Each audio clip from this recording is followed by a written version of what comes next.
And yeah, I went a little nuts with the drilling. Got a little crazy.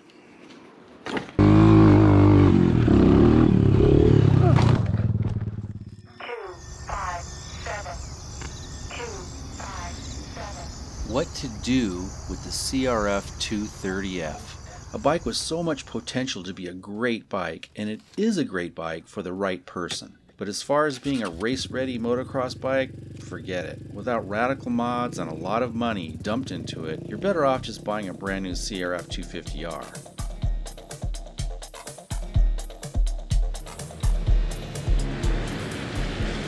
My competitive racing days are behind me now, so I'm regulated to some little local events where I can only hope to place in mid-pack in the amateur division, if I'm lucky. And it's not because I don't have the physical health to do it, it's more that I simply lack the drive.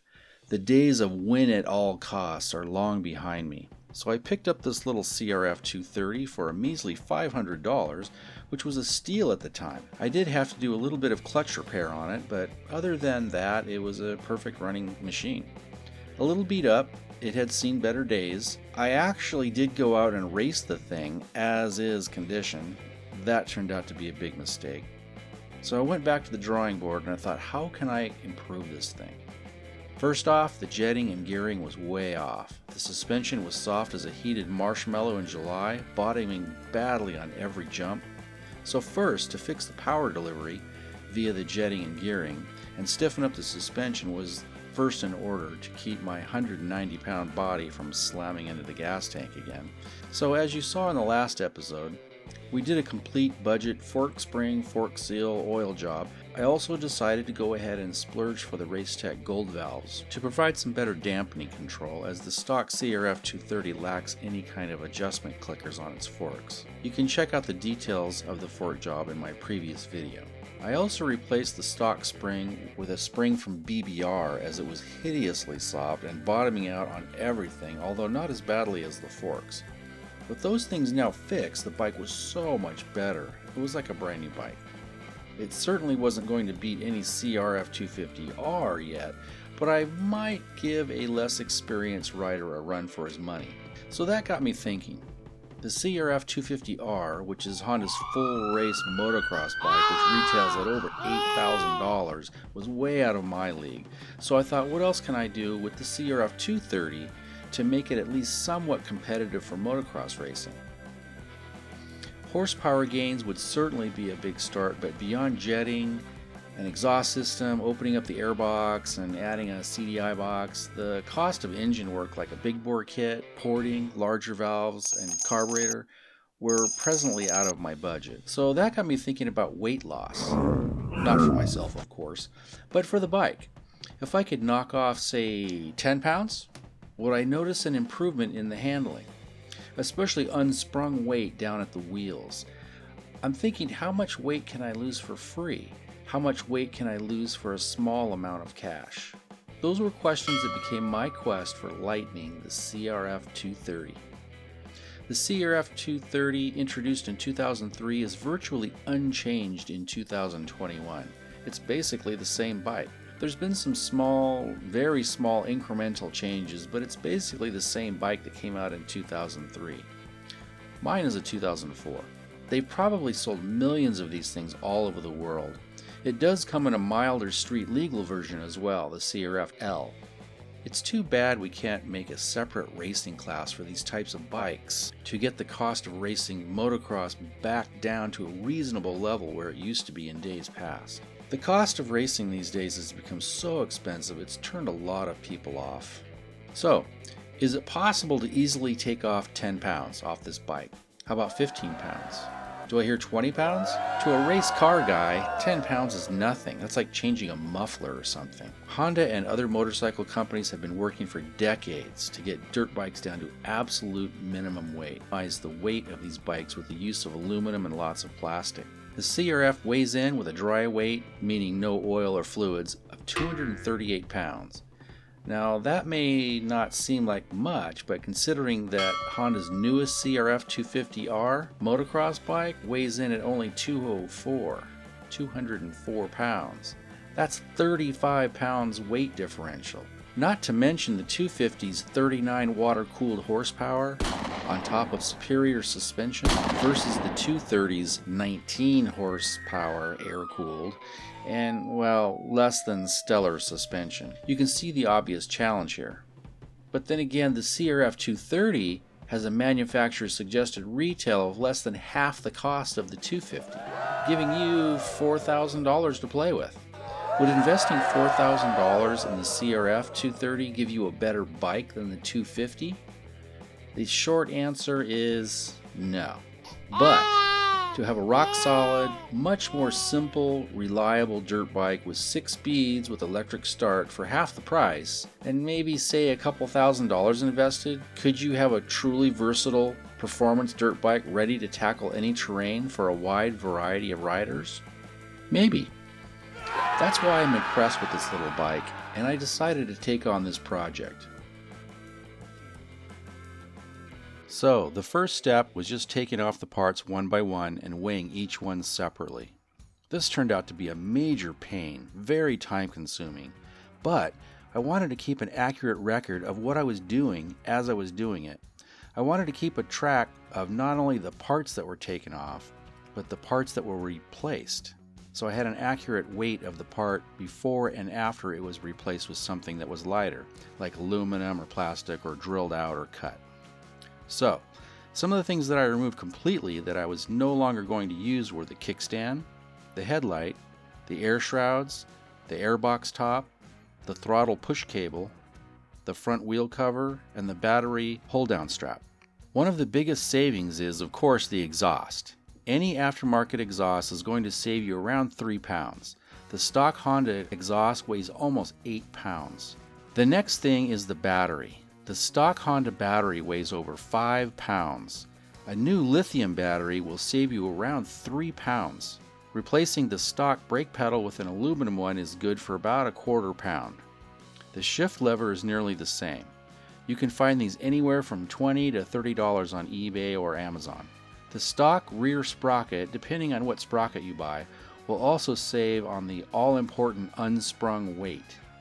Going with an all-aluminum sprocket certainly saves weight, but they wear out very quickly, so I instead went with this combo steel sprocket with steel teeth, along with a lighter drilled-out front sprocket that managed to save me more than half a pound.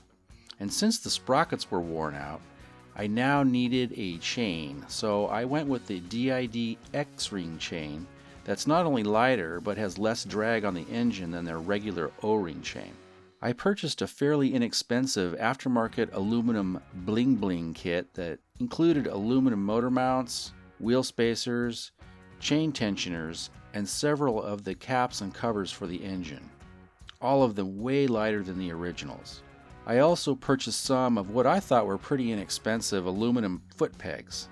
I think they sent me back about 25 bucks. These are really nice and wide and save nearly another quarter pound. The front brake pads were completely worn out, so I bought some carbon fiber pads that were good for another half an ounce. As you can see, we're getting down to ounces now.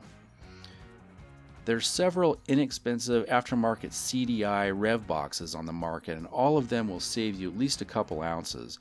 And I noticed a definite improvement in the way the bike performed. It was snappier and revved out farther now.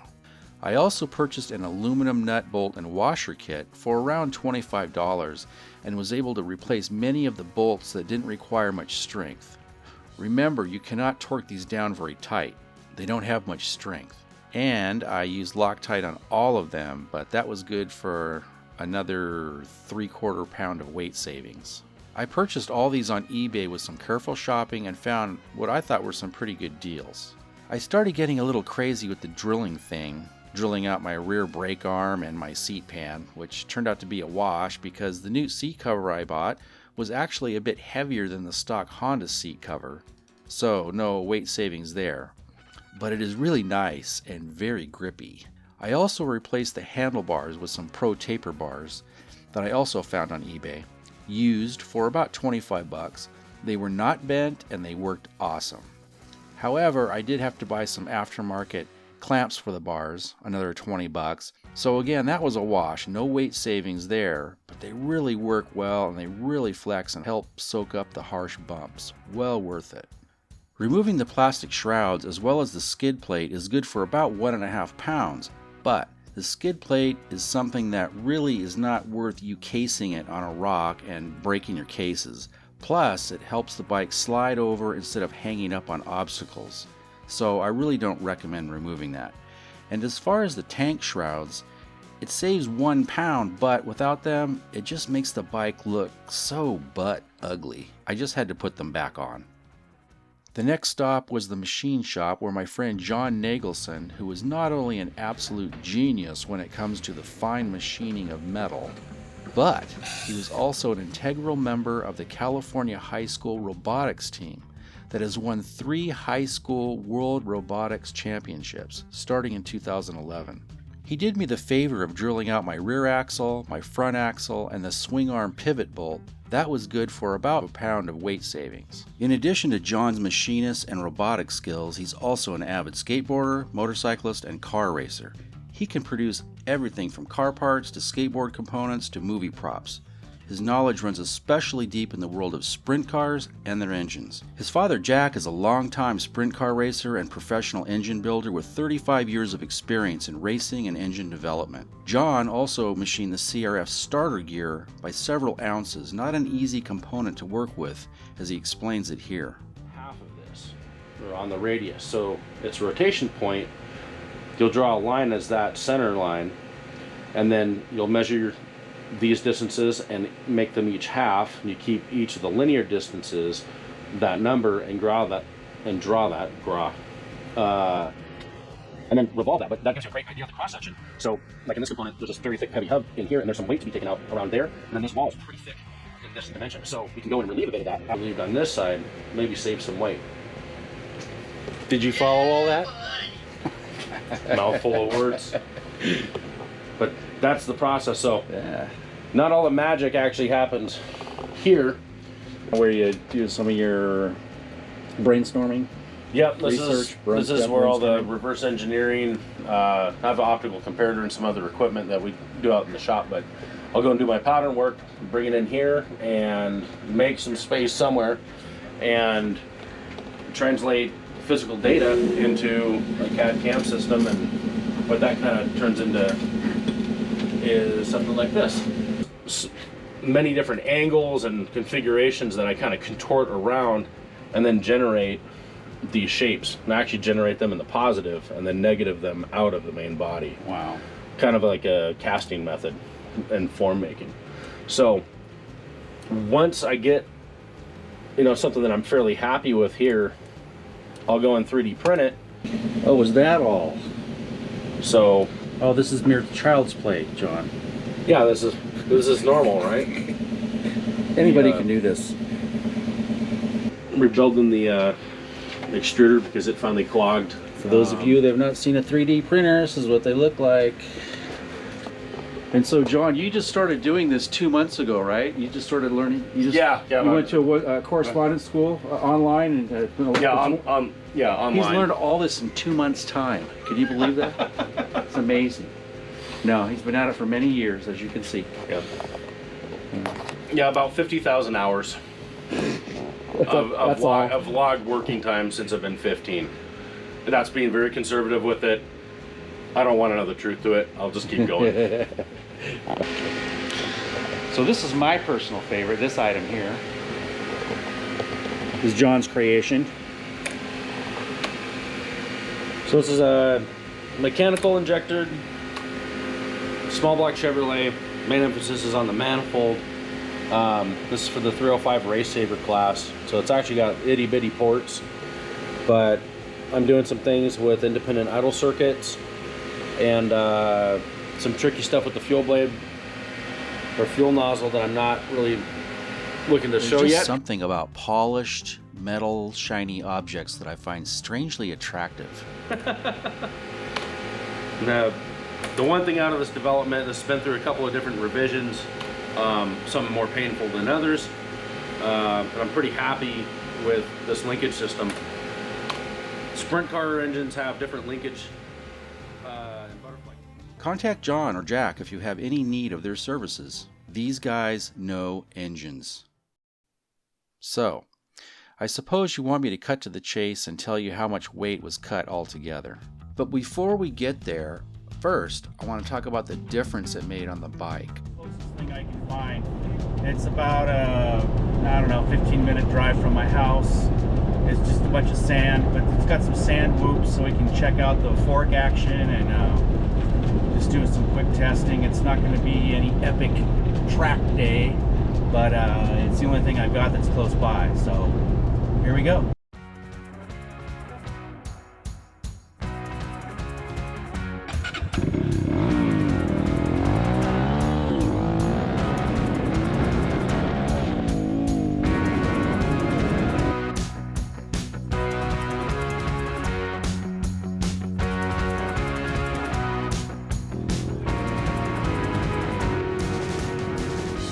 New springs, front and rear, the Race Tech Gold Valve emulators and the forks, they worked beautifully, like a dream. The forks were no longer harsh, they no longer bottomed out, they soaked up the bumps like butter. The rear end with a stiffer spring made a big improvement as the old dampening was kind of slow. So the stiffer spring kind of speeded up the rebound dampening, so it worked out pretty good, and it's definitely a big improvement. The power gains with the exhaust and the proper jetting and the airbox opened up and the CDI rev box and the reduced weight, especially the unsprung weight at the wheels, all came together to make a huge difference that I can really feel. The bike really responds now, much better than before. I could still use a little more power, but that's another video and another project.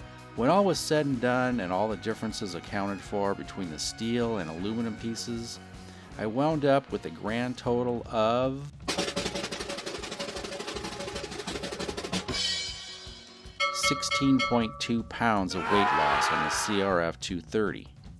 But wait, Tom, you said 20 pounds. Well, I didn't quite make the 20-pound mark, but then I remembered that old racing trick. Gasoline weighs about 6.3 pounds per gallon, right? How much gas do you think you're going to burn in a 15 or 20, maybe 30-minute motocross race? A gallon? Maybe less than a gallon? So instead of having that extra 6 pounds or more up high on the motorcycle, the last place you want it, why not just run a gallon less? You'll still have plenty of gas to finish your race, and now you've reached 20 pounds of weight loss. Now, the next project begins, of reducing another 10 pounds of weight. However, it's not on the motorcycle, but then that's a whole nother video. So, till next time, thanks for watching, and please do subscribe.